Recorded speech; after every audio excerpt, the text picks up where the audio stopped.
जारासंध की उत्पत्ति और जीवन की कथा भारतीय महाभारत और पुराणों में वर्णित एक अत्यंत रहस्यमय और शक्तिशाली पात्र की गाथा है।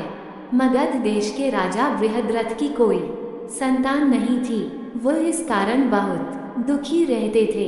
एक दिन उन्हें एक तपस्वी ऋषि ने एक दिव्य फल दिया और कहा, इस फल को अपनी रानी को खिला दो, तुम्हें संतान प्राप्त होगी। बृहद्रथ की दो रानियां थीं और वे दोनों से समान प्रेम करते थे, इसलिए उन्होंने वह फल दो टुकड़ों में बांटकर दोनों रानियों को खिला दिया। कुछ समय बाद दोनों रानियां गर्भवती हुईं, लेकिन जब बच्चे को जन्म देने का समय आया तो दोनों ने आधे आधे शरीर वाले दो टुकड़े जन्म दिए। एक का ऊपर का भाग था और दूसरे का नीचे का भाग। राजा और रानियां दोनों बहुत व्याकुल हो गए। यह एक मृत शरीर जैसा था जो जीवित नहीं था। उन्होंने दोनों टुकड़ों को फेंकवा दिया।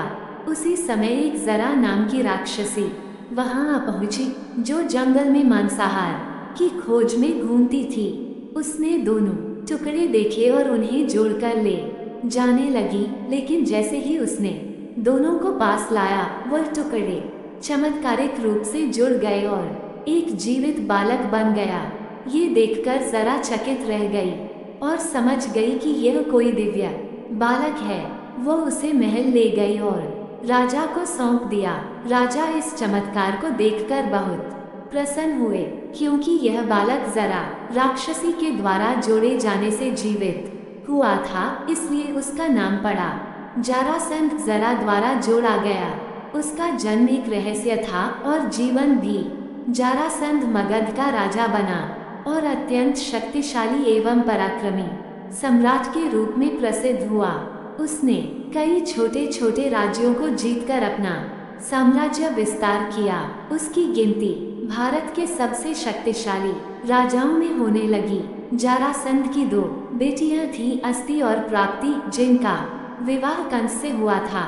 जब श्री कृष्ण ने मथुरा में कंस का वध किया, तब जारासंध ने इसे अपना अपमान समझा और कृष्ण के विरुद्ध द्वेष पाल लिया।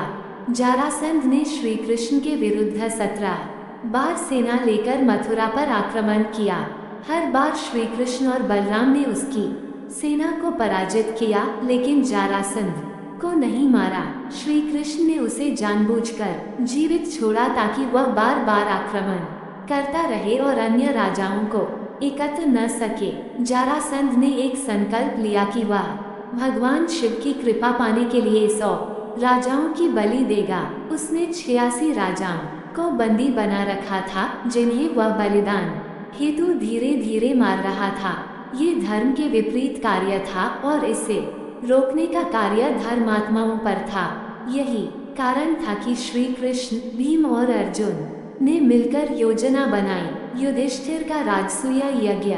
जब युधिष्ठिर ने राजसूय यज्ञ करने की योजना बनाई तो श्री कृष्ण ने बताया कि जब तक जारासंध जीवित है तब तक कोई राजसूय यज्ञ नहीं हो सकता, क्योंकि वह सबसे बड़ा सम्राट और अनेक राजाओं का बंदी कारक है। तब श्री कृष्ण, भीम और अर्जुन ब्राह्मण वेश में मगध नगरी पहुँचे। वहां पहुंचकर उन्होंने जारासंध को द्वंद्व युद्ध के लिए चुनौती दी। जारासंध ने तीनों को देखा और कहा कि उनमें से कोई एक उससे युद्ध करे। श्री कृष्ण ने कहा, भीम तुमसे बल में बराबर हैं। जारासंध ने भीम से युद्ध स्वीकार कर लिया। भीम और जारासंध का मल्लयुद्ध 13 दिनों तक चला। दोनों महान बलवान थे और बराबरी से लड़ रहे थे, लेकिन कोई हार नहीं रहा था। 13वें दिन श्री कृष्ण ने भीम को संकेत दिया। उन्होंने एक तिनका उठाकर उसे बीच से फाड़कर फेंक दिया। ये संकेत था कि जारासंध 2 हिस्सों से बना है, उसे बीच से चीर दो और दोनों को विपरीत दिशाओं में फेंको। भीम ने तत्काल जारासंध को अपने हाथों से पकड़कर 2 भागों में फाड़ दिया और उनके टुकड़े विपरीत दिशा में फेंक दिए ताकि वे फिर से न जुड़ सकें। इस प्रकार जारासंध मारा गया। जारासंध की मृत्यु के बाद श्री कृष्ण ने सभी बंदी बनाए गए राजाओं को मुक्त कर दिया। उसके पुत्र सहदेव को मगध का राजा बनाया गया, जो धर्मात्मा और पांडवों का सहयोगी बना। जरासंध का जन्म ही बताता है कि कर्म और नियति कैसे किसी को विशेष बना सकती है।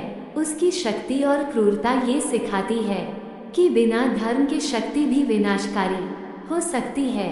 उसकी मृत्यु ये दर्शाती है कि कोई भी शक्ति यदि अधर्म का समर्थन करती है तो उसे धर्म के रक्षकों द्वारा नष्ट किया जाता है।